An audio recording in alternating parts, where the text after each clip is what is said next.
Assalamualaikum dan salam sejahtera, bersama saya Najib Aroff dan ini Niaga Awani. Dan kita tahu kos hidup semakin mencabar dan juga akses pembiayaan kenderaan menjadi keperluan ramai rakyat Malaysia. Dan hari ini, sebelum ini, Dewan Rakyat dan juga negara sudah pun meluluskan pindaan Akta Sewa Beli 2025 yang membawa perubahan besar termasuk pemansuhan Rule of 78 dan juga kadar sama rata, pengenalan kadar faedah efektif serta kaedah baki menurun dan juga digitalisasi perjanjian sewa beli. Dan had kadar faedah ditetapkan pada 16 hingga 17% tahun dan industri diberi 18 bulan tempoh peralihan. Soalan utama, adakah ini benar-benar memberi kelegaan kepada pengguna dan bagaimana ia mengubah lanskap otomotif? Dan itu yang kita ingin bincangkan pada jam ini. Kita bersama dengan Syamsul Yunos, analisis otomotif yang bersedia di talian pada ketika ini. Assalamualaikum Syamsul, terima kasih kerana bersama dengan Niaga Awani. Okey, pertama sekali tentang akta yang dipinda ini, Akta Sewa Beli, soal Rule of 78 dan juga kadar sama rata. Bagaimana sebenarnya pemansuhan seperti ini atau perubahan seperti ini mengubah struktur pembayaran dan juga mengurangkan bebanan kewangan kepada peminjam, pengguna sendiri berbanding dengan sistem lama yang kita gunakan sejak sekian lama? Okey, so saya rasa sekarang ni perubahan ni akan menjadikan cara kita mengira bayaran bulanan tu lebih complicated lah. Nak kata jumlah bayaran tu akan meningkat ataupun tidak buat masa sekarang mungkin agak susah sikit lah kita nak tengok sebab belum diimplementasikan lagi. Dan saya rasa untuk kebanyakan orang, benda ni kalau dulu kita gunakan peraturan lama tu, kadar kiraan interest ataupun bunga tu dah dikirakan daripada awal dan kita tahu benda tu akan kekal sepanjang tempoh pembayaran. Jadi pembayaran tu mungkin tak berganjak langsung lah dia punya amount dia tu. Dengan cara baru ni, mungkin dia boleh bergerak-gerak lah kan. Mungkin ada yang lebih banyak, lebih sikit ikut dengan macam mana kadar yang Bank Negara tetapkan. Itu yang akan membuatkan orang berasa susah hati lah. Terutama sekali bila kita tengok dia punya kadar interest sampai maksimum 16%. Itu satu angka yang sangat besar. But of course, the calculation yang bank akan gunakan tu sebenarnya mungkin effectively around 7-8% saja. Tapi 16% tu satu tahap yang sangat tinggi lah yang kalau kita tengok kan kalau dia burst sampai ke above 10% dan kebanyakan orang akan ada bermasalah lah dengan cara kiraan baru ni. Kita juga bercakap soal kadar baki menurun ni dan EIR yang diperkenalkan untuk ketelusan ni. Adakah perkara ini pada hemat Syamsul sendiri pengguna benar-benar akan melihat satu bentuk penjimatan mungkin secara teori juga kerana ini menyebabkan penyelesaian awal dan bagaimana formula baru ini sebenarnya berfungsi kalau boleh dibantu kami untuk fahami? Memang kalau you membayar awal akan ada kelebihan lah. Banyak mana ataupun saya rasa adalah kelebihan, mungkin taklah begitu besar kelebihan dia. Tapi yang lebih penting lagi, dia punya kelebihan ni hanya akan terpakai untuk sejumlah kecil saja peminjam. Kerana kebanyakan peminjam akan membayar sampai habis tempoh 7 tahun ke, 9 tahun ke, 5 tahun ke. Ada berapa kerat aja yang akan membayar awal daripada tempoh. Dan selalunya orang-orang yang akan bayar awal bertempoh ni memang dia orang dah tahu dah dia nak bayar awal bertempoh, dia ambil loan tu sebab mungkin nak mengelakkan daripada masalah-masalah lain dengan lembaga hasil ke apa benda kalau dia beli cash kan. Syamsul, kalau kita bercakap soal perkara lain yang juga terkandung seperti pindaan mewajibkan pemberitahuan perubahan kadar faedah dalam tempoh tertentu, bagaimana mekanisme seperti ini Syamsul melihat melindungi pengguna daripada mungkin charge tersembunyi dan juga apakah mungkin kelebihannya kepada aspek pengguna terlebih dahulu, sebab ini penting, sudah lama kita bincangkan soal-soal seperti ini. Yalah, betul lah, memanglah akan ada kelebihan kalau benda tu dia berganjak mengikut kadar faedah. Kalau kata Bank Negara turunkan kadar faedah, kita nikmatilah kelebihan tu, tapi selalunya penurunan tu taklah besar mana pun. Yang menjadi kerisauan kebanyakan orang ialah takut dia naik. Jadi bila kita tengok tahun 1998, mungkin tak ramai yang ingat semasa krisis mata wang tu, bila kadar faedah untuk bayaran perumahan meningkat, ramai yang terpaksa sama ada ikat perut ataupun serahkan balik rumah mereka kepada bank. Dan itu berlaku dalam tempoh yang sekejap aja. Jadi kalau kita memang mengikut kiraan ataupun kadar yang ditetapkan yang floating, dan memang akan ada risiko tersebutlah untuk kebanyakan. Inilah dia cerita dia. Tempoh peralihan ni 18 bulan yang diberikan kepada industri ni, adakah ini tempoh yang mencukupi dan realistik untuk bank dan juga syarikat kewangan sendiri menukar sistem pengiraan dan juga latihan kaki tangan sendiri, dan juga adakah industri kita sudah bersedia dengan perubahan seperti ini? 18 bulan tu pada saya bukanlah sangat untuk bank, sebab bank ni memang terdiri daripada pakar-pakar kewangan dan dia punya staff pun dah terlatih dalam benda ni. Dan anyway, untuk cara kiraan ni dia probably akan buat satu short software and they on just run on their laptop dan dia nampaklah perkiraan dia. Sebenarnya 18 bulan ni untuk memberi kelegaan ataupun keselesaan kepada pengguna lah. Sebab kita nak tahu sama ada perubahan ataupun tidak. Dari segi pembayaran itu je yang pengguna dia tak ada nak tengok benda lain, dia nak tengok perubahan ke tidak, bayar bulanan dia macam mana. Dan kat sinilah dia akan menjadi complicated, sebab bila dia tak faham, dia kata ini boleh berubah berubah ikut apa, siapa yang tetapkan perubahan. Jadi ini akan menyebabkan mungkin ramai orang pada awal-awal ni, kalau betul-betul dah terus dimulakan, dia akan ambil wait and see lah, tunggu tengok macam mana kiraan baru ni. Syamsul, itu sudut pengguna. Kalau sudut pengeluar otomotif sendiri, apa mungkin kesan yang kita boleh jangkakan kepada mereka, sama ada positif ataupun negatif? Sebab saya pernah bertanya soalan ini kepada Pro 2 semasa di Tokyo Motor Show. Tidak silap saya, ada kesannya, cuma belum kelihatan jelas dari segi pelaksanaan dan sebagainya. Mungkin kalau bantu kami faham, apa mungkin impak kepada pengeluar kereta dari segi pembelian oleh pengguna dan sebagainya? Untuk pengeluar kereta ni, kiranya the frontliner untuk pembeli kereta ni bukannya pengurus bank. Frontliner untuk pembeli kereta ialah jurujual lah. Jadi untuk syarikat kereta ni, untuk tempoh-tempoh awal ni lah, kata 18 bulan pertama ni, kalau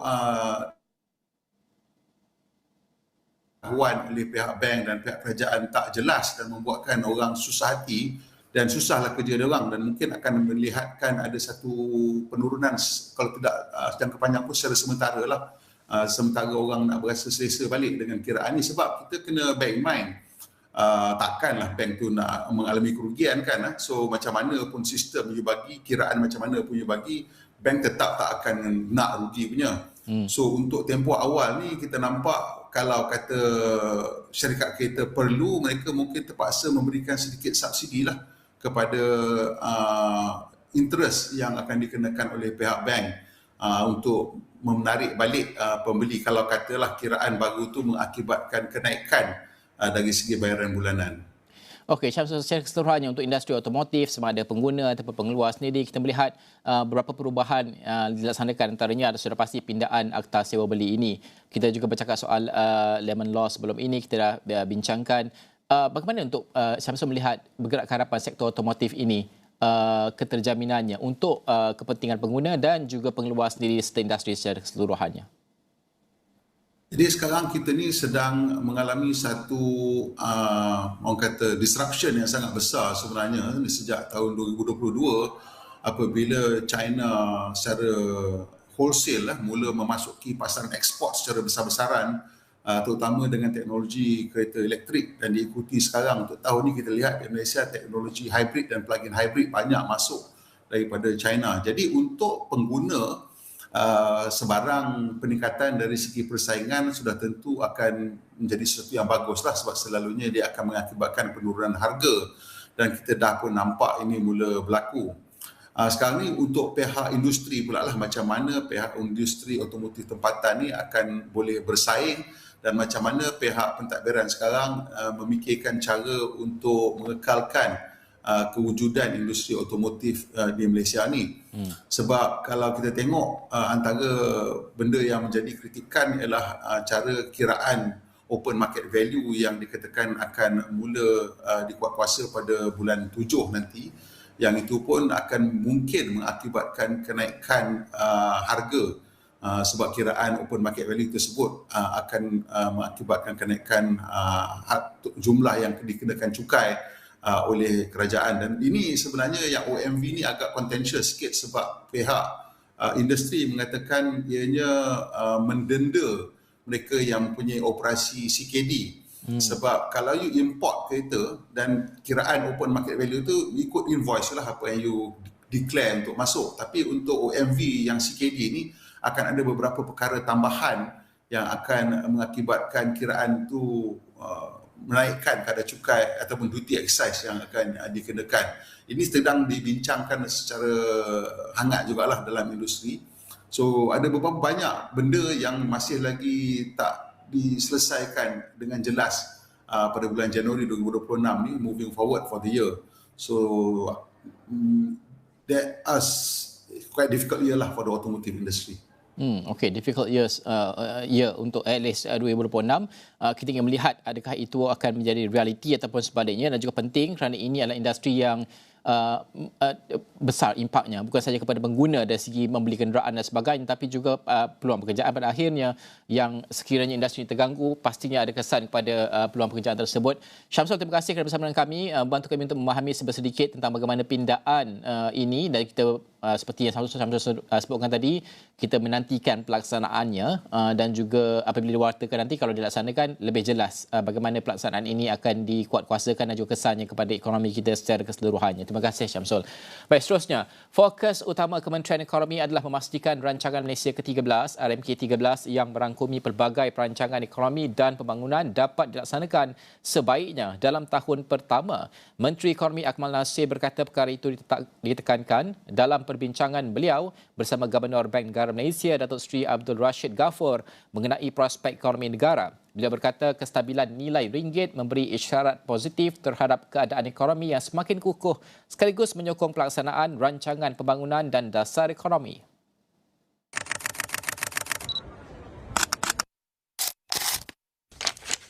Saya berbincang dengan Governor Bank Negara, Datuk Seri Abdul Rashid Ghaffur, tentang prospek ekonomi tahun ini. Fokus saya nak pastikan RMK 13, rancangan ekonomi dan pembangunan yang telah kita bina dapat dilaksanakan sebaiknya dalam tahun pertama pelaksanaan. Sama seperti kita nak pergi ke sesuatu tempat, bukan sekadar tengok peta, tetapi perlu tahu keadaan jalan yang baik, cuaca yang terkawal dan kenderaan yang berfungsi dengan optimum.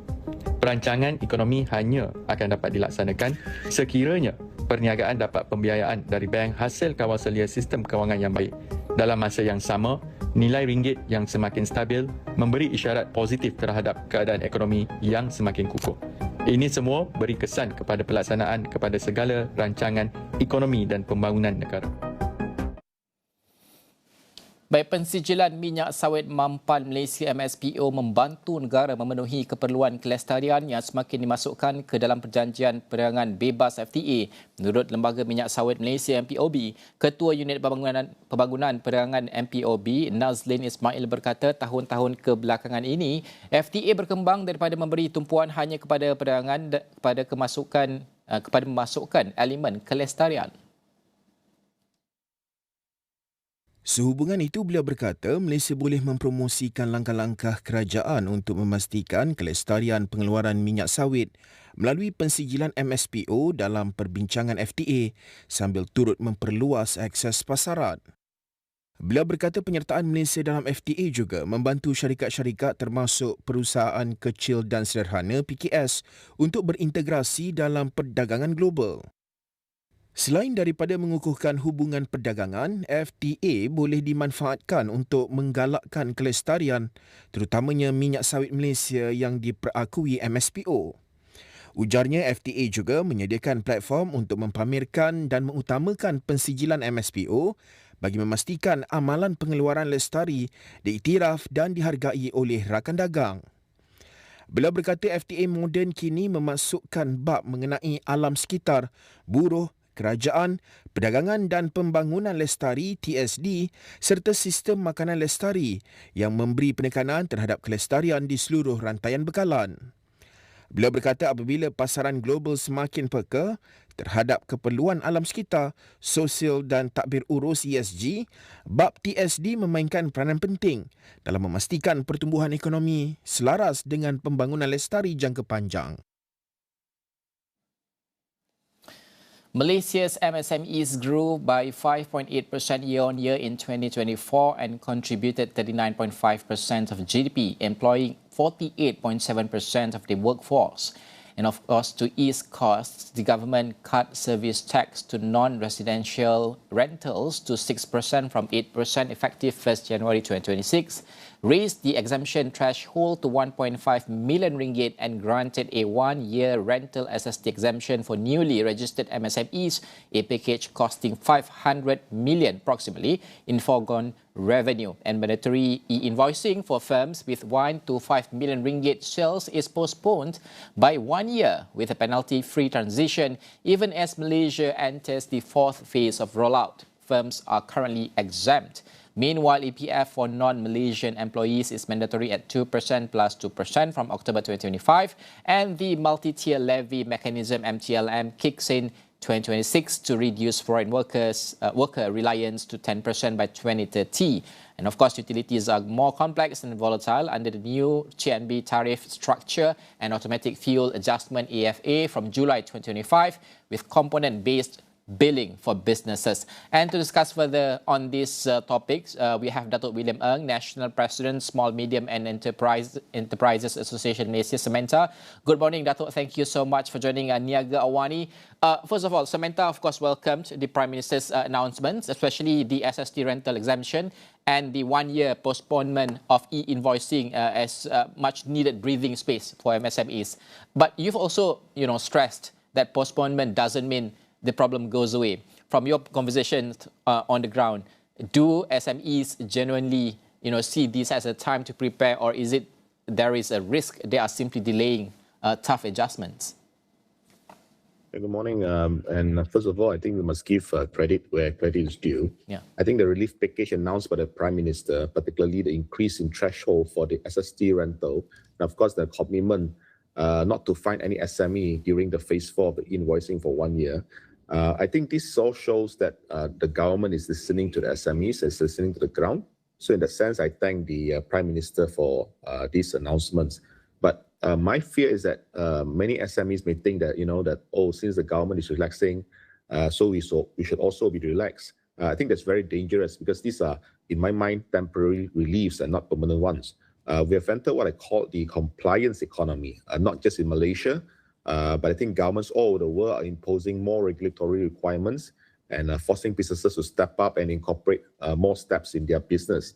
Like now, if you receive money from overseas as a business, you now have to prove that this money are legit and not from some illegal source. So there are now many rules, ESG, stamp duties, labor standards, OSHA, PDPA, anti-bribery, and so on. I think it's a kind of compliance that is directly driving up costs and burden for our SMEs. But then we really have no choice because the world has become more interconnected.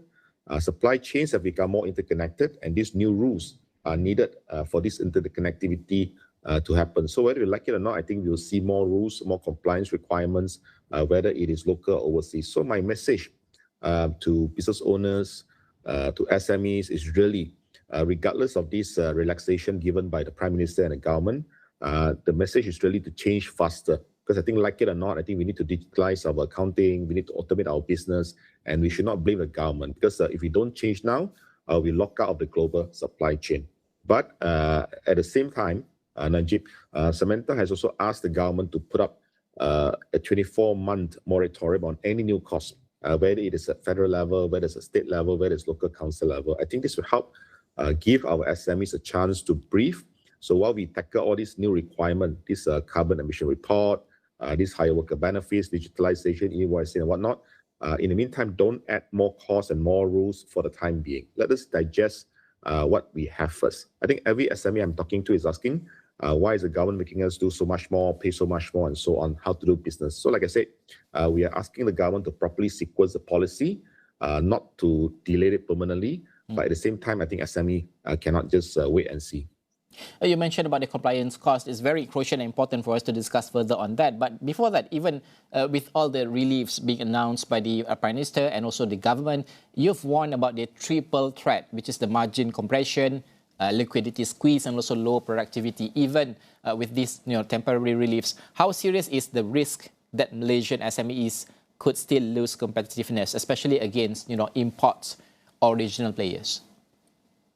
I think the triple threat for our SMEs, like you have correctly said, is the margin compression, the liquidity squeeze, and also the stagnant productivity. And coincidentally, all these three are structural in nature. So it's not something that we can change overnight. Our own Samantha Ipsos survey showed that 70% of our SMEs operate with less than 6 months of cash reserves. So our SMEs have become very fragile financially. Our productivity has gone up a little bit year on year, a couple percentage every year. But if we compare to Singapore, they paid us 4-1 in terms of value add per worker. This is why I've been calling on the government to provide the relief now and essentially to stop all the necessary or unnecessary new rules for the next 24 months. You think about it, if an SME have only 10% profit margin, for example, and then you hit them with all these multi-tier levy, these higher worker benefits, these new OSHA requirements, then even that 10% profit will be gone. So how do we compete with, say, the Indonesian or the Vietnamese, who are investing their profit, their money in growth, while we are drowning in all these sort of taxes, additional fees, and additional rules? So we need to help our SMEs move up the value chain. We need to help them gain new competencies, maybe form industrial clusters and so on. And because if we don't do that, I think the risk is that we continue to lose our competitiveness. So, you will continue to have strong FDIs and GDP growth, and the government can announce all that. But there's a risk that we become a K-shaped economy where larger companies and MNCs are going to do very well and have strong GDP growth. But then you will see SMEs becoming more and more uncompetitive and then eventually get wiped out, when competitors like the Chinese and the Americans come in. So this is a real risk we're looking at. And also, Dato' Samantha, has proposed using this window for transition readiness, including the idea of like SME Transition Academy. What's the biggest, I would say, capability gap you see right now? Is it skills or systems or mindset itself? I think a lot of time when I meet up with policymakers, they say that SMEs are not improving, despite we give them so much time, so much funding, so much opportunity. We see SMEs are quite stagnant. I think the issue here is not that SMEs do not want to improve. In fact, our survey says that 74% of SMEs already have some kind of structured training plans. I think the issue here is the capability gap. Most of our SMEs are micro or small. They don't have full-time, most of them HR manager or ESG officer or compliance officer. But now the law says that you need OSH coordinator, for example, if you have more than 5 workers. Now, where does a small company with only 3-4 staff or even less than 10 staff going to find a budget for all these additional headcounts and additional specialists? So right now, 30% of our SMEs are still doing things manually, and only 17% have some kind of AI or smart system. So we're stuck, which is why we wanted to propose an industry-led SME Transition Academy. The keyword here is really industry-led. The idea is that we should not rely on consultants, because consultants generally are limited and not very affordable to most SMEs. So we need to train our SME owners and perhaps cross-train their staff to be able to comply with this compliance economy, to be able to do carbon accounting, for example, to comply with PDPA, to comply with all the new export rules and so on. And we want it to be industry-driven and not run by government agencies, because I think the ground is changing very quickly. What we need yesterday, I think by today, it would have changed. So we want to quickly help run these programs, but we hope that the government can fund them. I think when you let the industry drive it, it becomes more efficient. For example, recently, Samantha, together with MPC, Malaysia Productivity Corporation, we awarded 12 of our members with a certification for completing voluntary sustainability reporting. So instead of spending, say, about 50,000 ringgit and months on the report, our own sustainability working group on the ground help our members to do these reports with AI. And we complete them in weeks, practically at no cost. I think these are also based on global standards like GRI. So the question really is, can the government help? Yes. But if you allow SMEs who are doing it to help other SMEs do it, I think then things will move a lot faster. Hence this idea of an industry-led academy. Dato', while domestic rules have been, eased, we have to admit that we live in a crazy world right now. External pressure, like the EU's CBAM are still coming, and we also, just this morning, we heard that Donald Trump announced 25% tariff to those who have trade ties with Iran. And these are the things that keep evolving and very uncertain in that sense. Are Malaysian SMEs ready for that reality? Are we at risk of losing exporters if readiness doesn't improve fast enough? Yeah, I think you're absolutely right. I think this is where the reality gap is really the most dangerous for our country, for our SMEs. A lot of time it's not even the internal policy, it's actually the global policy. Right. So even if, like recently, the Prime Minister, he relaxed the rules locally, the world is not going to relax their rules for us. Like you mentioned, CBAM has now come into force. So if you export to Europe or you supply to any MNC that export to Europe, you're now part of that carbon tracking loop. So if you don't have the data that is required, you're not paying the tax that is required, you will be dropped by the European customers. So that's a very serious fact. I think that's something that we really, really need to ensure that our SMEs are ready for this export in terms of standards, in terms of global standards, as well as readiness in terms of fulfilling many of these compliance requirements globally. All right, Dr. William, thank you so much for joining us. I really appreciate for you to help us to understand better about MSMEs. This is the backbone of our economy and the biggest chunk of our employment in Malaysia. That is Datuk William Ng, National President, Small and Medium Enterprises Association, Malaysia SMEs. Thank you so much. We're going to go for a short break. We're coming up after this with more development on the international news and also local news.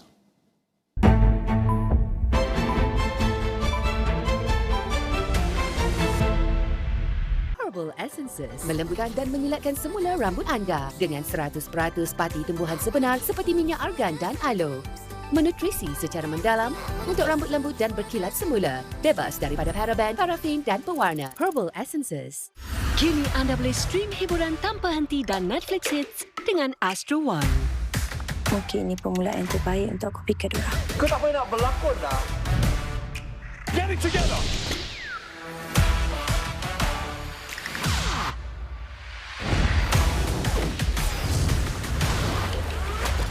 빨리 가야 돼. 내가 어떻게 헛살가요? 너한테 유혹당했거든. She will be mine. Today we fight for our future. Just think, it ties us together forever. Dapatkan Astro One Entertainment dan Netflix pada harga istimewa di aplikasi My Astro sekarang. Ada yang perdebatan bahawa GST perlu dikembalikan semula kerana ada yang mempertikaikan bahawa SST itu tidak efektif. Isu buruh kanak-kanak bukan sahaja dalam bentuk fizikal tetapi juga bentuk moden yang lebih licik dan juga terselindung. Kita tengok buruh kanak-kanak dan ada juga buruh paksa kanak-kanak. Perkumpulan FB dikenali sebagai grup budak-budak sekolah rendah yang didakwa menyebarkan gambar remaja perempuan tidak senonoh telah pun ditutup. Asia tumpuan utama dunia. Dengan ekonomi yang semakin rancak, pembangunan lestari dan tenaga boleh diperbaharui, apakah pula impak kecerdasan buatan AI dalam perkembangan teknologi dan masa depan pekerjaan? Kami mendalami setiap berita dan cerita. Saksikan diskusi, dialog dan laporan khas di Agenda AWANI Asia bersama koresponden khas kami setiap Sabtu 9 malam di semua platform Astro AWANI.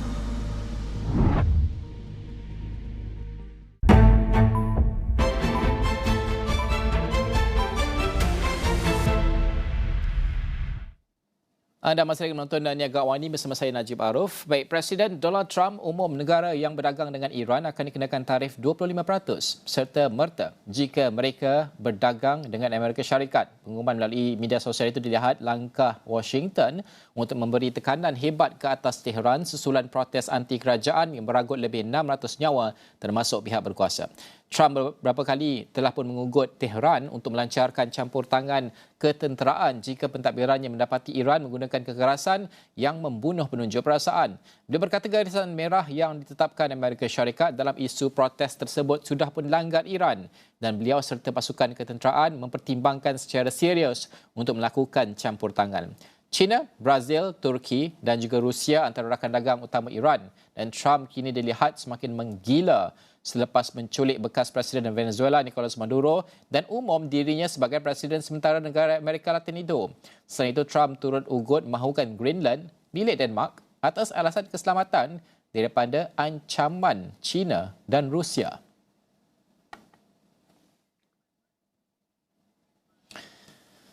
Baik, enjin ekspor Malaysia kini berada di persimpangan selepas beberapa tahun mencatatkan pertumbuhan kukuh. Tahun 2026 menjanjikan realiti baru, iaitu pertumbuhan sederhana di tengah-tengah perubahan pola perdagangan global, kejutan tarif dan peralihan kuasa ekonomi dunia. Dengan teknologi dan sektor perkhidmatan dilihat sebagai pemacu utama, persoalannya adakah kita benar-benar bersedia menghadapi cabaran ini? Dan bagi membincangkan lebih lanjut bersama dengan Dr. Juwita Muhammad, Pensyarah Kanan Jabatan Ekonomi Fakulti Perniagaan dan Ekonomi Universiti Malaya. Assalamualaikum Dr. Juwita, terima kasih kerana bersama dengan Niaga Awani. Pertama sekali, unjuran ekspor Malaysia bagi 2026 oleh Matrix sendiri, dia digambarkan sebagai pertumbuhan yang sederhana berikutan perubahan sudah pastilah perdagangan global dan juga tarikh baru sendiri. Mungkin dari sudut pandangan doktor sendiri, apa mungkin faktor struktur yang mendorong penyederhanaan ini dan adakah Malaysia cukup pantas menyesuaikan diri? Selamat tahun baru semua dan Waalaikumsalam. Jadi kalau kita lihat pakar-pakar ekonomi sedunia sudah pun menjangkakan bahawa pertumbuhan KDNK akan menjadi lebih perlahan di tahun hadapan. IMF telah pun menyatakan bahawa pertumbuhan global diunjurkan menurun daripada tahun 24 ke tahun 2025 dan juga tahun depan, dan di sekitar tahun depan unjuran pertumbuhan hanyalah sebanyak 3.1% dengan ekonomi maju berkembang sekitar 1.5% sahaja. Secara keseluruhannya ekonomi dunia akan berkembang lebih kurang 4%. Jadi agak pertumbuhan yang agak sederhana untuk tahun depan. Apakah channel-channel ataupun apakah sebab-sebab pertumbuhan yang sederhana ini? Jadi terdapat risiko atau downside risk yang agak ketara akibat ketidaktentuan berpanjangan berhubung dengan tarif di Amerika Syarikat, ketidaktentuan yang berpunca daripada konflik dan juga genosid di pelbagai bahagian dunia, dan juga serta peningkatan sikap perlindungan perdagangan, protectionism. Jadi kita lihat aktiviti front loading kini tidak ketara, maka kesan daripada penstabilan ekspor akibat faktor ini akan dirasai dengan lebih ketara tahun ini, dan ia akan dapat dilihat melalui data perdagangan. Jadi trend ini telah pun dilihat seawal bulan November tahun lepas. Kita sudah melihat bahawa ekspor Malaysia ke Amerika Syarikat telah menurun dengan ketara. Jadi trend ini dijangkakan berterusan khususnya bagi pasar Amerika Syarikat. Okey. Dr. Juwita, kita melihat kitaran teknologi dan juga ekspor E&E dilihat ini sebagai enjin utamalah, didorong oleh sudah pasti permintaan AI dan semiconductor sendiri. Ini penting sekali. This is a new war. Sejauh mana mungkin kelebihan ini mampan untuk Malaysia sendiri, dan apakah kelemahan yang doktor lihat dalam strategi semasa kita? Jadi memang betul sektor pembungkusan termaju, advanced packaging dalam sektor electrical dan elektronik kita akan mendapat manfaat daripada permintaan global terhadap barangan AI dan juga barangan semiconductor. Namun begitu, syarikat-syarikat Malaysia perlu bergerak ke bahagian hulu rantaian E&E. Walaupun kekuatan kita sekarang ini terletak kepada aktiviti pembungkusan dan pengujian, dan manfaatnya memang dapat dirasai secara jangka pendek. Untuk kita kekal berdaya saing di masa depan, kita perlu kita tidak boleh terus bergantung hanya kepada subsektor pembungkusan. Pada masa ini kita hanya mempunyai beberapa pemain tempatan sahaja, dalam satu atau dua yang menyediakan perkhidmatan reka bentuk litar bersepadu, IC, serta ada juga yang terlibat dalam proses fabrikasi di peringkat hadapan rantaian pengeluaran semiconductor. Tapi ini adalah untuk beberapa pemain sahaja. Sudah pasti 2026 tahun melawat Malaysia, kita melihat pemulihan sektor pelombongan juga berlaku pada sebelum ini. Ini antaranya disebut sebagai penyumbang penting lah dalam unjuran ekonomi tersebut. Tapi hakikatnya sejauh mana ia sebenarnya benar-benar pertumbuhan baharu berbanding kesan pemulihan asas? Sebab sebelum ni ada masalah pemulihan pertumbuhan asas, tapi sekarang ni adakah ini pemulihan sahaja ataupun ini adalah pertumbuhan baharu? Apa mungkin pembaharuan struktur yang diperlukan supaya ekspor perkhidmatan kita sebagai contoh menjadi tonggak utama ekonomi untuk jangka panjang? Pada pendapat saya, dengan pengukuhan ringgit Malaysia, keadaan ini mungkin akan mengimbangi sebahagian daripada jangkaan keuntungan daripada kempen tahun melawat Malaysia ni. Walau bagaimanapun situasi ini juga berpotensi untuk merangsangkan permintaan domestik dalam pelbagai sektor, bukan sahaja dalam sektor pelancongan itu sendiri. Seperti pelabur, ketidaktentuan merupakan musuh utama para pengunjung ke Malaysia. Kita perlu memastikan perjalanan pelancong kita disokong oleh kemudahan yang mencukupi serta sistem infrastruktur dan pengangkutan yang kita boleh percayai. Di samping itu, garis panduan pun perlu jelas. Ini dapat mempertingkatkan pengalaman pelancong-pelancong kita dan seterusnya menambahkan peluang mereka, mempertingkatkan peluang mereka untuk datang kembali. Dan dengan ini kita tidak perlu atau kita tidak boleh melihat saja dalam jangka pendek. Kita perlu membuat perancangan untuk bagaimana untuk menarik lebih banyak pelancong, lebih ramai pelancong di masa jangka panjang. Dr. Juwita menyentuh tentang soal pengukuhan ringgit strengthening ini. Mungkin untuk kita nilai perkara tersebut, sektor mana mungkin yang paling terdedah dan juga mungkin pun juga berpotensi juga, dan apa strategi mitigasi Malaysia seperti diversification, mempelbagaikan pasaran yang mencukupi untuk berdepan dengan pelbagai ketidaktentuan ini? Ya, ekspor utama negara seperti E&E dan juga semiconductor, minyak, kelapa sawit dan petroleum pasti akan terkesan dengan pengukuhan ringgit ini. Tapi dengan berlakunya perang perdagangan, kita menerima kesan dua hala bagi saya. Kita menerima kesan secara langsung dan juga tidak langsung. Secara langsung, kita terkesan apabila Malaysia menjadi sasaran dasar perdagangan Amerika Syarikat itu sendiri. Secara tidak langsung pula, kesannya datang melalui China. Permintaan yang lebih rendah daripada Amerika Syarikat terhadap produk dari China akan turut menjejaskan kita kerana Malaysia merupakan sebahagian daripada rantaian bekalan serantau.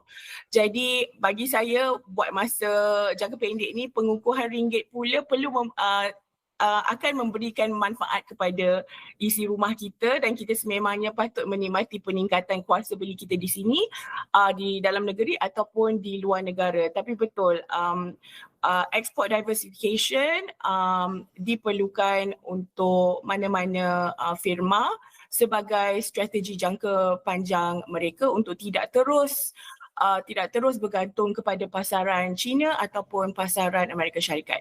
Okey. Sasaran yang ditetapkan 2.09 trilion ringgit nilai ekspor barangan ini menjelang 2030. Sudah pasti dengan purata pertumbuhan tahunan 5.8%. Mungkin dari sudut pandangan akademik sendiri dan dasar, apakah mungkin langkah berani yang mesti kita laksanakan 2026 untuk memastikan Malaysia kekal di landasan ini? Langkah berani ini telah lama diusulkan, bukan oleh saya seorang saja, tapi para pakar ekonomi yang lain juga. Kita perlu beralih daripada aktiviti pembuatan bernilai tambah rendah kepada aktiviti pembuatan bernilai tambah tinggi. Low value added kepada high value added products. Jadi peralihan ini akan membantu mewujudkan lebih banyak peluang pekerjaan untuk tenaga kerja berkemahiran tinggi dalam negara kita. Ia akan mengurangkan masalah penghijrahan bakat atau brain drain, dan ia juga akan mendorong Malaysia ke arah menjadi sebuah negara berpendapatan tinggi yang mempunyai manfaat dan kelebihan yang datang dengan status tersebut. Jadi inilah harapan saya untuk Malaysia pada tahun 2026 dan tahun-tahun seterusnya. Okey, Dr. Juwita, terima kasih kerana bersama dengan Niaga Awani pada waktu ini berbincangkan tentang kedudukan semasa ekspor kita dan ekonomi bergerak ke hadapan dan juga cabarannya tidak mudah untuk menjadi negara yang berdagang secara terbuka seperti Malaysia untuk tahun 2026 ada banyak cabarannya. Itu tadi Dr. Juwita Muhammad, pensyarah kanan Jabatan Ekonomi Fakulti Perniagaan dan Ekonomi Universiti Malaya, dan semua itu kita akan rangkumkan di laman web kami astroawani.com. Baik, seterusnya Petronas telah memfailkan satu notis usul di Mahkamah Persekutuan Putrajaya bertujuan mendapatkan penjelasan mengenai kerangka kawal selia yang terpakai bagi operasi petroleum di Sarawak. Dalam satu kenyataan pada Isnin, Petronas berkata pihak responden yang dinamakan adalah Kerajaan Persekutuan dan Kerajaan Negeri Sarawak. Tambahnya, permohonan berkenaan difailkan dengan tujuan memastikan Petronas terus beroperasi selaras dengan kerangka kawal selia serta amalan tadbir urus yang baik. Permohonan itu tidak berhasrat untuk mencabar aspirasi pembangunan Sarawak maupun menghalang peranan yang dimainkan Petroleum Sarawak Berhad atau Petros dalam sektor tenaga di negeri tersebut. Keputusan memfailkan usul tersebut dibuat susulan perbincangan serta rundingan yang berjalan sejak tahun 2024 bersama Petros serta Kerajaan Persekutuan dan Kerajaan Negeri. Tambah kenyataan itu, walaupun terdapat kemajuan yang telah dicapai dalam rundingan komersial dan perkongsian termasuk pemeteraian perjanjian penyelesaian komersial atau CSA pada tahun 2020, namun masih terdapat perbezaan pendapat berhubung kerangka kawal selia yang terpakai kepada Petronas. Petronas berharap semua pihak akan menghormati proses perundangan serta peranan sistem kehakiman negara dalam meneliti perkara ini. Petronas juga menyeru semua pihak untuk tidak membuat sebarang kenyataan yang boleh menjejaskan proses perundangan dan memberi ruang kepada Mahkamah Persekutuan untuk membuat penilaian sewajarnya berkenaan usul yang dikemukakan. Sementara itu, Petronas tetap komited melaksanakan operasinya dengan telus serta penuh tanggungjawab di Sarawak. Petronas katanya akan terus memperkukuhkan hubungan dengan masyarakat dan industri di Sarawak serta bekerjasama ke arah memajukan aspirasi pembangunan negeri itu dan memelihara kemakmuran Malaysia. Petronas kekal komited memastikan komunikasi telus mengenai operasinya termasuk kegiatan usaha sama syarikat. Maybank Investment Bank menyemak semula unjuran kadar pengangguran bagi tahun 2026 kepada 3% daripada 3.1% sebelum ini seiring jangkaan pasaran pekerjaan yang terus stabil. Firma penyelidikan itu berkata seiring perkembangan positif pasaran buruh, unjuran kadar pengangguran purata bagi keseluruhan tahun 2025 dikekalkan pada 3%, lebih rendah berbanding 3.3% dicatatkan pada 2024. Menerusi nota penyelidikannya, keadaan pasaran buruh kekal sihat dengan kadar pengangguran menurun kepada 2.9% pada November 2025, terus menyokong prospek pertumbuhan perbelanjaan penggunaan swasta di Malaysia. Ini sekaligus mencerminkan keadaan hampir guna tenaga penuh. Menurut analisis ekonomi terkini, pertumbuhan penggunaan swasta bagi keseluruhan 2025 diunjur kekal kukuh pada 5.1%. Ia sejajar dengan prestasi 9 bulan pertama 2025 yang mencatat pertumbuhan 5.1% tahun ke tahun, sama seperti kadar pertumbuhan direkodkan pada 2024. Selain itu, pelarasan gaji serta pincin penjawat awam, pemberian tunai kerajaan kekal pada paras tertinggi kepada isi rumah dan individu berpendapatan rendah juga membantu pertumbuhan itu. Maybank IB berkata walaupun jumlah pekerja yang diberhentikan meningkat 34.1% tahun ke tahun, ia menurun negatif 1.4% bulan ke bulan kepada 6,923 orang pada November 2025. Bagi 11 bulan pertama 2025, jumlah pemberhentian meningkat 25.7% tahun ke tahun kepada 66,923 orang berbanding tempoh sama tahun lalu.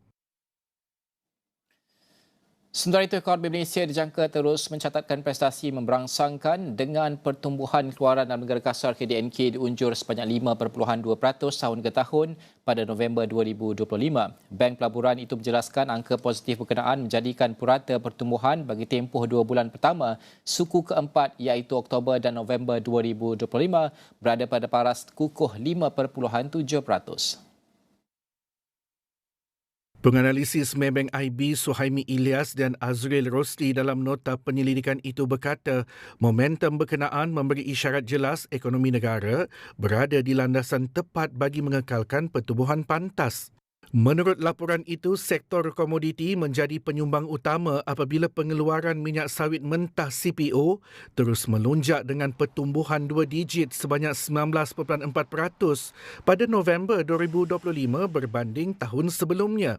Peningkatan ketara ini sebahagiannya disebabkan kesan asas yang rendah pada tahun sebelumnya, namun ia kekal menjadi pemampan ketika sektor lain menyederhana. Selain itu, pertumbuhan import meningkat terutama disebabkan lonjakan import barang modal seiring dengan momentum pertumbuhan pinjaman sistem perbankan untuk bangunan industri, kilang dan tanah menandakan kitaran peningkatan pelaburan masih kekal utuh. Dari segi perbelanjaan rakyat, indeks perdagangan edaran mencatatkan pertumbuhan 5.2% pada bulan dikaji, menunjukkan penggunaan swasta sebenar yang lebih kukuh pada suku terakhir tahun lalu. Walaupun pertumbuhan sektor pembuatan sedikit perlahan kepada 4.9%, segmen produk elektrik dan elektronik ENE kekal berdaya tahan dengan pengembangan 10.8%. AirAsia X akan menyambung semula laluan penerbangan menghubungkan Kuala Lumpur dengan Busan di Korea Selatan. Menerusi satu kenyataan, Ketua Pegawai Eksekutif AirAsia X Benjamin Ismail berkata ini menjadikan AirAsia sebagai satu-satunya syarikat penerbangan di Malaysia yang mengendalikan penerbangan terus ke bandar pesisir pantai itu. Tambahnya, fokus AirAsia X sentiasa tertumpu kepada usaha menjadikan perjalanan jarak jauh lebih mampu milik. Penyambungan semula laluan ini mencerminkan pendekatan berdisiplin dalam memperluas rangkaian penerbangan di samping membolehkan lebih ramai pengembara menikmati pengalaman dan pengembaraan baru. Selaras dengan laluan sedia ada ke Seoul, Busan akan terus mengukuhkan kehadiran AAX di Korea Selatan ketika syarikat itu meneruskan peluasan operasi di Asia Utara yang kekal sebagai rantau pertumbuhan terkuatnya. Penerbangan berkenaan dijadualkan bermula 17 Jun 2026 dengan kekerapan 4 kali seminggu sekaligus menjadikannya destinasi ke-21 AAX dan destinasi kedua di Korea Selatan.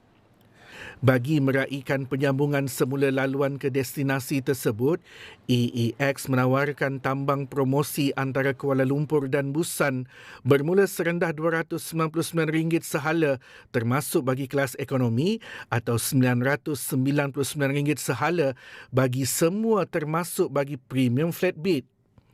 Tawaran ini sah dari sekarang hingga 18 Januari 2026 untuk tempoh perjalanan antara 17 Jun hingga 30 November 2026.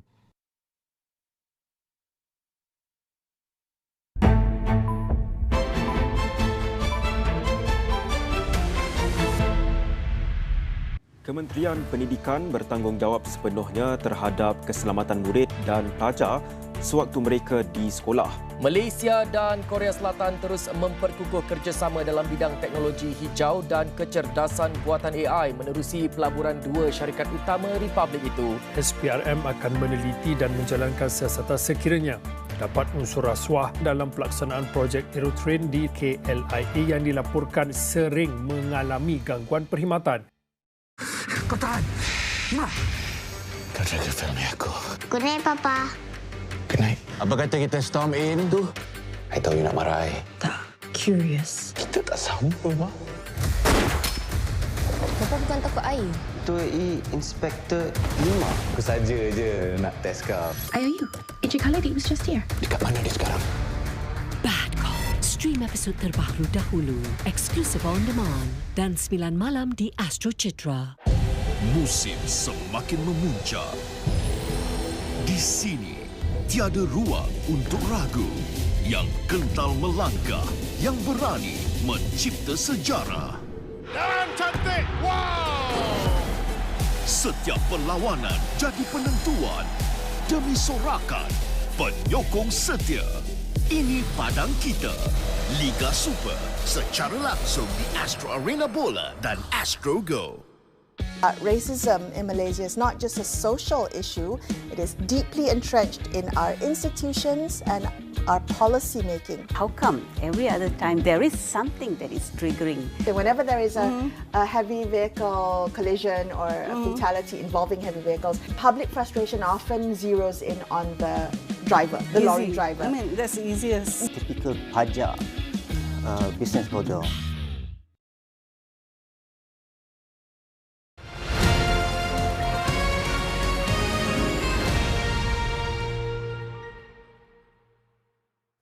Thanks for joining us. This is The Economy. I'm your host, Ibrahim Sani. Well, 2026 is well underway, and of course, while we're still trying to figure out what is to expect from 2026, we might want to do a review of 2025 as well and do a quick recap. Here to talk this and more is Oi Kok Hin, the political and policy analyst. Kok Hin, thank you very much for joining us. Yeah, Let's talk a little bit more in terms of what you think 2025 worked and what didn't work.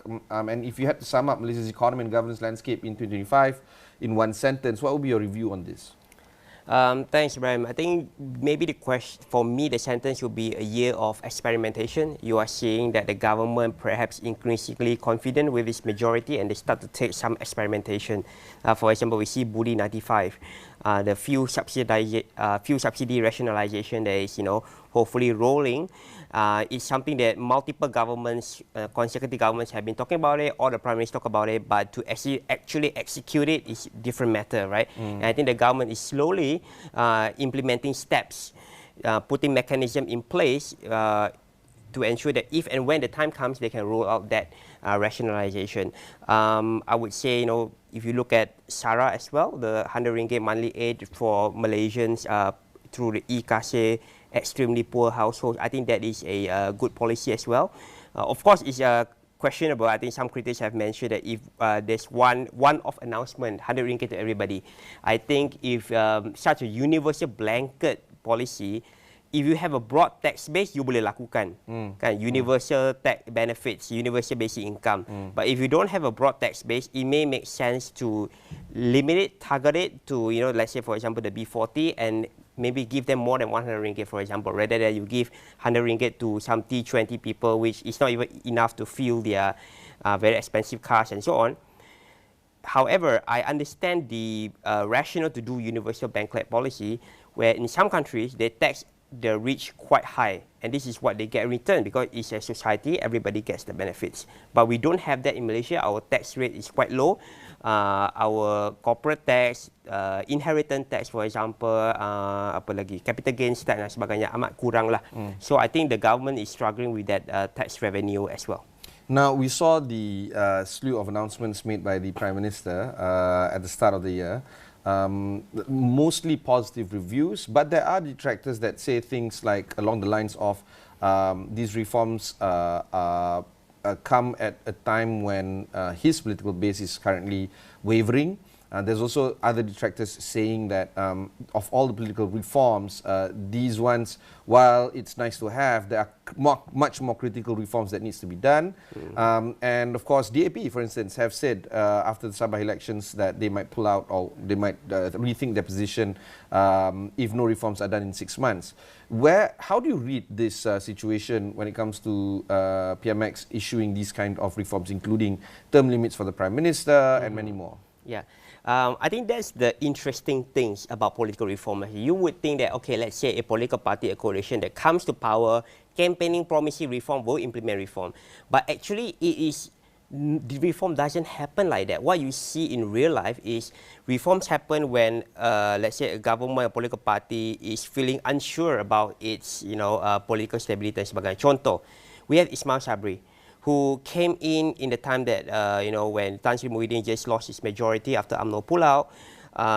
Again, we are reliving this drama again in this time. But Ismail Sabri managed to sign an MOU with the federal opposition at the time, Pakatan Harapan, to implement several major reforms, including UD 18 constitutional amendment and implementation and so on. You also have the anti-hopping law done during Ismail Sabri's time, right? He didn't come in as someone who promised reform, but he implemented it because that was the situation. Coming back to 2025, you see that as well in when you mentioned DAP and Pakatan Harapan after the Sabah state election, there is now the urgency to act. And I think that has been missing in the first 2 or 3 years of the Madani government, right? It's, okay, how do you hold together this fragile majority? It's not a very forward-looking thing. I think in their third year, they are starting to, like I mentioned earlier, take some risk, experimentation. I think with that Sabah state election result, I think that kind of pushed them over the edge a little bit in the sense that, okay, we cannot be comfortable anymore. We have to do things. Like, whether we do or do not do things, the political situation is always changing. So might as well we try to push for the reform that we want. And, you know, in a way, it's either like you live or die by your own sword, right? Rather than if you tak buat apa-apa, you die anyway, right? So I think there's that coming to terms with that political reality. And I think it's a good thing that this is the new political reality of our country. There's also other political reforms that was announced that I would assume there wouldn't be any friction towards it. For instance, the separation of the AG and the public prosecutor. There's also elements of trying to widen the universal basic income that we speak of. One of seems to be the situation now, but the Prime Minister did not rule out further disbursements of income as well. Do you feel that that also is another element of him trying to push forward some ideas on widening the tax base that all prime ministers since I think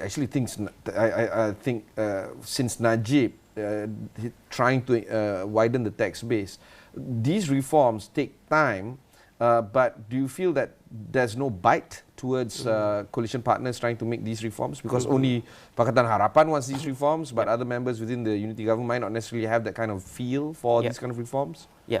So I think we are addressing several things at the moment. So let's take a step back. When we talk about AG-PP separation, I think a lot of members of the public may not be fully, be aware or support this thing. Oh, what is this about, right? Actually, it is a big change because you're talking about separating the government's lawyer, which means the lawyer that will act on behalf of the government when it comes to, let's say, somebody sue the government or the government is trying to, wrestle batu putih, for example, and the role of pendawat raya, which is the public prosecutor.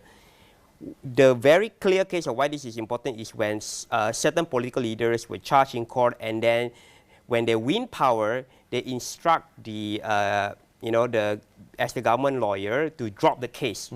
So that's when you happen the conflation of the two roles. So separating it is a big step towards institutional reform, strengthening. Of course, the devil is in the details. We do not know exactly what the provision the bill will be, but this is a major step towards reform if done right. And I think we have to credit the Madani government for willing to bite the bullet on this. On the tax and fiscal and sebagainya, you were right when I think during Prime Minister Najib's time he implemented at least GST, right? It's a broader tax base, although some people will criticize it's not very progressive because everyone kena, kan? Whether you're poor or not, you Bali ni pun you kena dan sebagainya, kan? But there are also other forms of tax that we can look at. Capital gains tax, inheritance tax, for example. I think if you earn, let's say, 5,000 ringgit a month, right, working, and then your annual income is what, perhaps 60,000 ringgit, you get tax. But if you inherit property worth millions of ringgit, suddenly you don't get tax or tax very little. I think that's a form of wealth inequality. That means inequality doesn't occur through your labor income, tapi through the assets and wealth that you own. And that's where I think the government may have to look at as well. I think it's also, I would caution also looking at certain political party or actors sebagai, oh, they need progressive, they push for certain tax reform, but others don't. Actually, it doesn't work like that in real life. There is some people or institution that we would think is progressive, but in the back scene, they're actually the one resisting certain form of, let's say, tax wealth redistribution. These things are real, and I think perhaps what's needed is a concerted effort among the progressive in different faction party to come together and say, okay, we need to push this jointly in different our own parties dan sebagainya. We'll go for one short break. When we come back, we'll discuss a little bit more with Oi Kok Hin.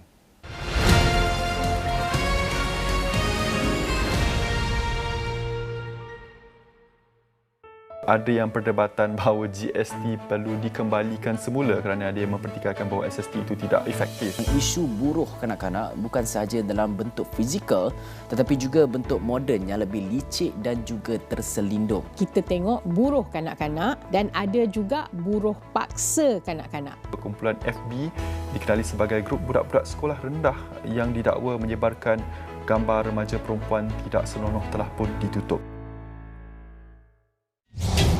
Ketegangan memuncak buat para penyokong.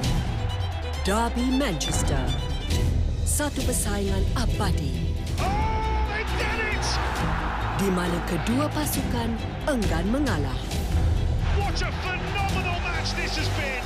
Adakah biru atau merah kali ini? Premier League. Inilah one for the fans. Secara langsung dan eksklusif di Astro. Malaysia perlu bergerak daripada sekadar menjadi pusat pembuatan kepada sebuah negara pencipta teknologi chip sendiri yang mampu memberi nilai tambah lebih tinggi kepada dunia.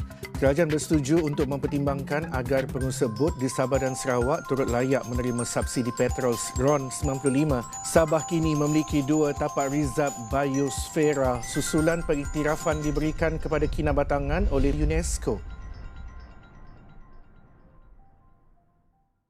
Kerajaan Negeri Selangor akan melancarkan program pemberian vaksin influenza secara percuma di 4 daerah yang mencatatkan kadar jangkitan tertinggi. Pemilik atau pemandu kenderaan asing khususnya dari Singapura yang gagal memiliki atau mengaktifkan permit kemasukan kenderaan VEP tidak dibenar keluar Malaysia selagi tidak membayar saman. Kekerapan gangguan perkhidmatan aerotrain di lapangan terbang antarabangsa Kuala Lumpur KLIA tidak boleh diterima.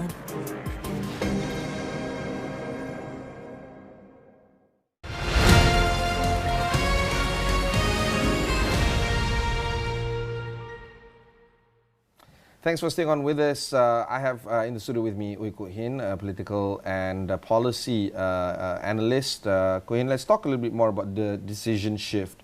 If 2026 could be defined by one decision shift in Malaysia's development path, and that path must be changed, what would it be, either politically, institutionally, or even culturally? My wish list is to move away from neoliberal policy regime. And what do I mean by that is, I think since the time of Tun Dr. Mahathir 1.0, you're starting to see Malaysia shifting towards less public government spend less public money and let private sector dan sebagainya to take over certain form of investment. I'll take one issue which is personally for me lah, PTPTN, student debt reform, higher education financing, right? So in the past, when you go to university, actually it's very heavily subsidized. You get a lot of derma siswa dan sebagainya to go to university. We see as a public goods, right? Maksudnya semua orang ada hak untuk menikmati pendidikan tinggi. But after the 90s, you see a creation of a loan regime di mana is the individual responsibility, bukan state responsibility to provide education, but it's on you to get a loan and then you pinjam RM50,000 to finance your 4-year study, and then after that you may not even get a job or a proper paying job after your education, kerja Grab dan sebagainya. But Prime Minister Anwar Ibrahim announced in Budget 2026 a shift from that thinking, which is very minor and pilot step, I would say, but it is quite major in terms of what its implication is. So what Prime Minister announced is the government will allocate basically free education for B40 students. That means if you go to a public university and you are from a hardcore poor background, confirm free education. I think they are benefiting about 5,000 recipients in the first year, and this is quite major. This is basically saying, it's not about whether you can afford it or not, but we believe that this is a public goods education.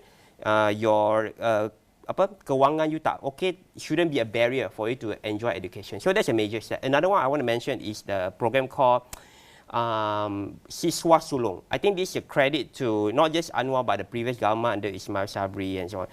This is a program where they support first generation college students. Di mana if you are the first in your family to go to college or university, the government will financially support you. Not through loans, which you have to pay back, right? Loans is very, like individual responsibility. So I think this is a very good step towards, okay, what kind of society we want to be, right? If you are poor, if you are a need-based family, then the state, the society can support you to move out from your poverty dan sebagainya. I don't think anybody would disagree with education and providing all the external support for that. But this is an example of a social economy where the state needs to be well endowed to begin with. Yeah. So it doesn't work in vacuum where you want to help out people but you don't tax people at the same time, or you can't find a way to increase your revenue. But in budget 2026, we've seen how the revenue has actually quite dropped from year on year, either from tax collection or from other forms of revenue, such as patronage dividends, for instance. So this does provide some sort of a fiscal pressure towards the government in terms of trying to be a little bit more attentive towards helping the people, but at the same time trying to increase their revenue while ensuring that the economy grows in a stable way. My fear is that we might see a situation where, while we're trying to say reduce the deficit by 5% or something to 4% or even 3% next year or this year now, the hit will be on the development side, i.e., the building of institutions, the upkeeping of the institutions, rather than trying to grow revenue from the top side. This is what I worry.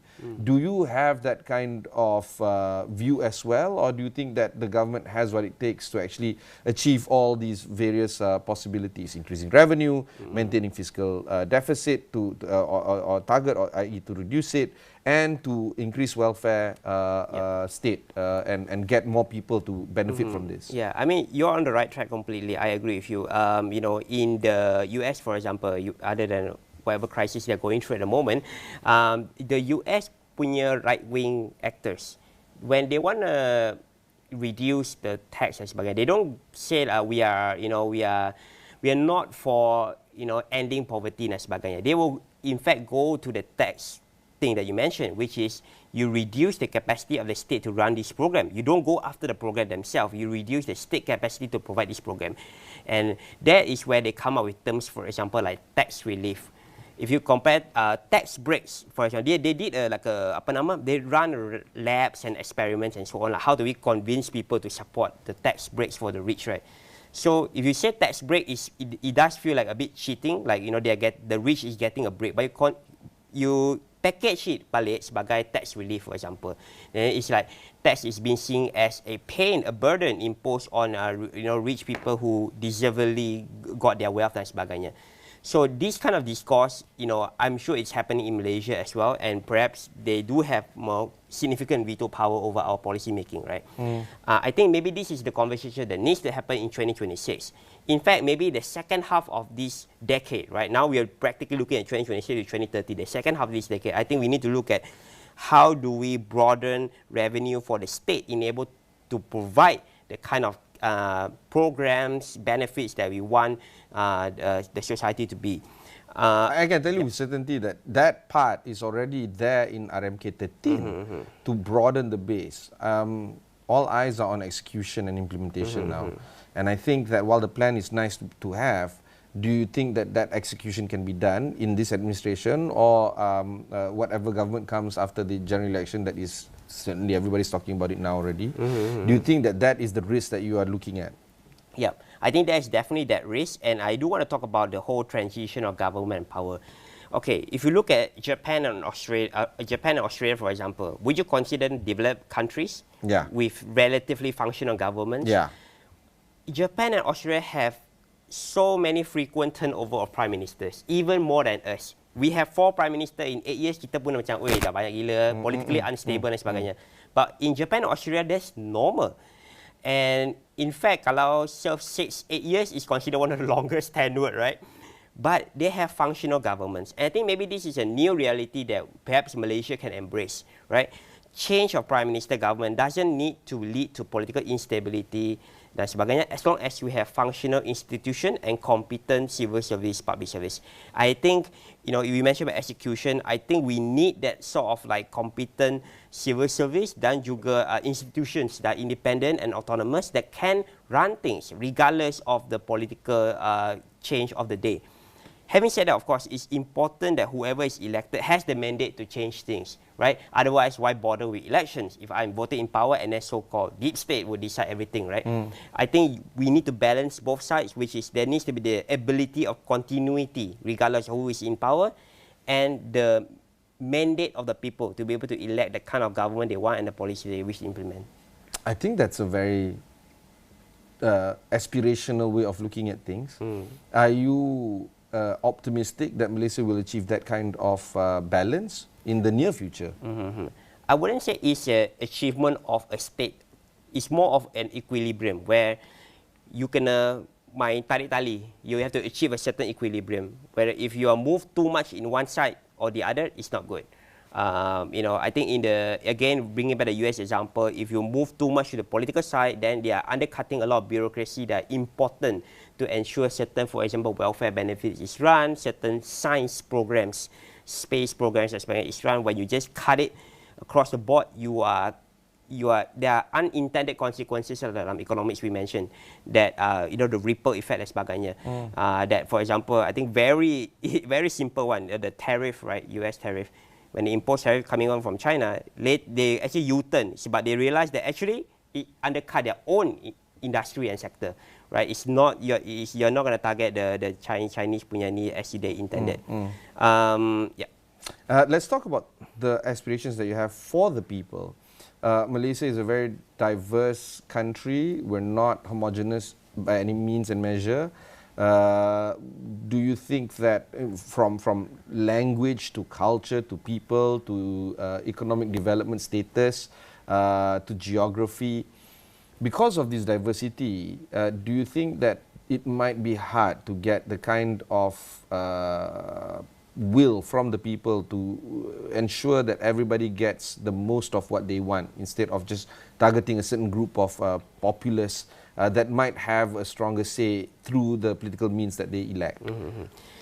I think that would be one of the key tests for Malaysia, has been since 1957 or 1963, depending on how you count, is that whole plural society thing, right? I know I was just at a government event recently, and before they start the event, they made us all recite the preamble to Rukun Negara. And in the preamble to Rukun Negara, there is a word that lets membina masyarakat yang progresif dan liberal. And I feel like, wow, like liberal has now become like a negative connotation word in today's Malaysia, but back then it is an aspirational thing. Like we should aspire to this, we as a country. And I think, progressive, liberal, diversity, we perhaps have to take back those terms and recast them in a more positive light, right? That this is not something against our tradition. In fact, this is who we are as a nation since the beginning. And I think it's up to, so-called progressive actors to package that narrative effectively. Maybe I will share just one story, right, about diversity and, unity. Back when I was young, which is not quite long ago already, I remember reading something by a professor, the late Professor Khoo Kay Kim. He said that when you are a true Malaysian, you often feel very lonely. And I resonate with that quote as a teenager, because I feel that, when you have diverse group of friends, in Malaysia, in most places in Malaysia, you're actually quite alone in that context, where people will normally just mingle among their ethnic group. But as I go to, college, matriculasi, university, work and play, so I realize that maybe that perspective is not entirely true. Because if you grew up in Kelantan, for example, and your 99% of your friends is Malay, that doesn't make you any less Malaysian. Similarly, if you grew up in somewhere in, Ipoh or somewhere where, it's 60%, 70% Chinese, that doesn't make you any less Malaysian as well. So the diversity part, we have to perhaps recast it as well. There's more than one road to Malaysianness, and there's more than one road to being a Malaysian society. We don't have to force everybody to be homogeneous. Speak more on that, please, because I think that people forget that those are the origins that where we came from. Do you think that the ability for us to take back the ownership of those terms and imbue that from the people who hijack it, is that an active thinking that we must have now? Yeah, absolutely. And I think that Prime Minister Anwar or Madani government or any future leaders of Malaysia maybe should look up to how Tun Razak managed to do this big vision thing, right? So Tun Razak like he created new economic policy, which today some people might see as very ethnic punya policy. It's a dasar bumi putra dan sebagainya. But it didn't start out as just that, right? It's not an ethnic supremacist argument. The argument is for class restructuring, poverty elimination, and to do that, he brings together very different people. He has some Malay nationalists on board. He has some Harvard professor on board, Jaswalan. He has some socialist, minority, Indian, James Puthucheary, and so on board. In fact, Tun Razak was a member of the Fabian Society with the Labour Party back when he was a student in the UK. That doesn't compromise his Malay nationalist credential. And I feel that this is perhaps the spirit that we need today.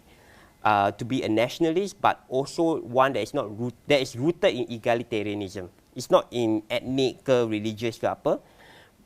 Am I making sense here? Yes. Yeah. So I think you need that kind of vision building embodied by Tun Razak, and also someone who can bring different people together and has a clear direction of where he want to go. Like whether it's MARA, NEP, apa lagi, mention all the major institutions in Malaysia. Actually, these were brainchild of Tun Razak. And he actually was PM for only like 6+ years. You don't need, PMX just announced a term limit for Prime Minister, right? You don't need 10, 20 years to be a consequential leader of this nation. Are you feeling that we are deprived of such leaders that comes out from our fabric of society? Yeah, I mean definitely. But to be fair, if Tun Razak were Prime Minister today, he may not have done those things as well because the context has changed. The power that is in the Prime Minister is less now. Whether it's you're talking about political fragmentation dan sebagainya lah. But I think also we don't start from a clean slate anymore. I think Tun Razak has a more blank canvas to draw, so to speak lah kan. Compared to, basically we are path dependent lah. Kalau dalam academia we call it path dependent. You dah ada set satu track, you are here now. You don't start from here, so you can't draw from scratch anymore. But I mean there are parallels definitely. Tun Razak started Barisan Nasional, right? From what was it, Perikatan ni kan back then. So he started Barisan Nasional. He even offered the DAP, but the DAP didn't join. But today you have unity government. There's definitely parallels involved, and I think let's not forget Tun Razak is also quite good at cultivating apprentices.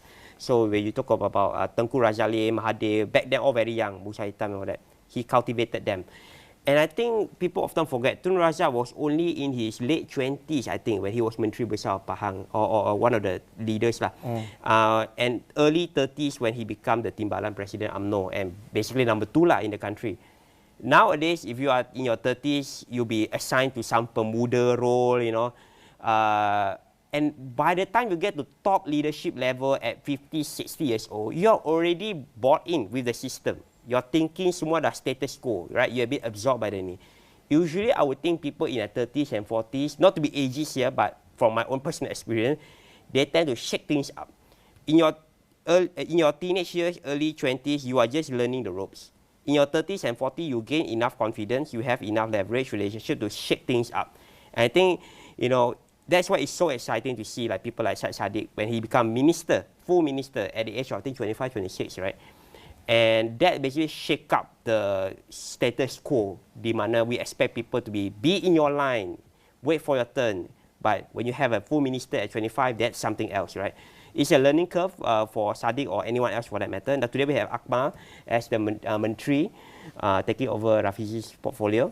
We have Taufik as well, KBS. He's a young guy. I think he's not even 30 yet. Yeah. And okay, I have to mention this as well because with all the names you mentioned is men. Yobi Yin. When she was minister in 2018, I think she was only in her early 30s, right? Yeah. And then she was pregnant on the job and everything, handled basically equivalent to 3 ministry portfolio. Yeah. She did really well, I think, to handle that. I mean, she wrote an entire book about it as well. And I think you're looking at people who want to do things, usually in that age. Whether you are in your 50s, 60s, you are already, I don't want to say past your prime, but you are not thinking in terms of innovation anymore, right? We have to bring this or land this conversation. Are you optimistic, not just about 2026, but the direction of the country, both politically as well as economic-wise? Do you think that while there's, it goes without saying that there's a lot that needs to be done and there's a lot of institutional reforms that needs to be instituted, but are we moving towards a direction that you believe is the right way? When you look at so-called radical reformers, whether it's Martin Luther King, whether it's Malcolm X ataupun orang-orang yang dianggap radical, people like Aru, for example, in PSM in Malaysia today, right? When you talk to them, although they always say about what's wrong with our society and all that, but they are actually very optimistic in person. And you almost have to be that way as an activist dan sebagainya, because you believe another world is possible. Itu menggunakan tagline left group lah, another world is possible. And I feel we have to embrace that mindset in this year and also beyond. What I see lah, satu danger lah, is a lot of people, when reform don't happen at the pace that they want, they just become jaded and cynical and take a back seat. And I think that's a very self-defeatist, you know, almost a self-fulfilling prophecy lah kan. If you think the system don't work and then you just give up, then of course it doesn't work lah kan. You have seen in New York City where, you know, Joran Mamdani basically energized, you know, new groups of people to, you know, be active in the political process, and that leads to, you know, significant change. I think we need that mindset as well in Malaysia. There will not be one miracle in which kalau buat benda ni semua settle. You are in this in the long haul. And I was reading this book called Moral Ambition by Rutger Bregman. Fantastic book, I would recommend it. There's a superb quote in that says, it's not what you believe, it's what you're willing to do about it. So if you believe in a progressive society, inclusive Malaysia, economy yang lebih sama rata, you know, a poor person, whether you are, you know, poor Indian girl or a Malay Bumi Putra in Sabah Sarawak, you can come up to the very top. If you believe in that kind of society, what are you willing to do about it to bring about that society to reality? That requires a lot by the person, instead of just going about and whinge about the situation. We take charge and institute that kind of change ourselves. That is my aspiration as well, because I don't like people complaining if they haven't done anything themselves. In fact, that is my exasperation sebenarnya. I would rather people do something and fail rather than whinge and not do anything, or not do anything and just whinge. So do you think that is a mindset or cultural shift that we have to espouse to everyone right now? If you want the change that you dream of, it's you that has to do it. Do you feel that is the moment of time right now? Yeah, I mean, you know, almost 20 years ago now, a young person used to say to us, be the change that you want to be. Right? Yeah. 2008. So I think that mindset, you know, basically shifting from a passive actor, whereby things just happen to you, to a more proactive actor in your life, right? Regardless of your role in society, but also in your life, right? Ni macam self-help pula kan. You know, it bring about the society that you want to see. Whether it's it doesn't have to be very big, right? It can be something you do in your neighborhood scale, for example, right? And so on. So I think it's something that, you know, you be the change that you want to be, do even small things that will hopefully create a chain of effects. What a way to end this conversation. Of course, it's a new year, new you, new me, and there's plenty of conversations like this that can be found on astroawani.com. But while the message is easy to say, it is very hard to do. But of course, if indeed you want to be the change that you are, then perhaps this is a good New Year's resolution to have. Until then, thanks very much for watching. You just heard from Ui Kok Hin, the political and policy analyst. If you want to learn more, head on to our website and find out more of these conversations. You can find there as well. Until then, thanks very much for watching and goodbye.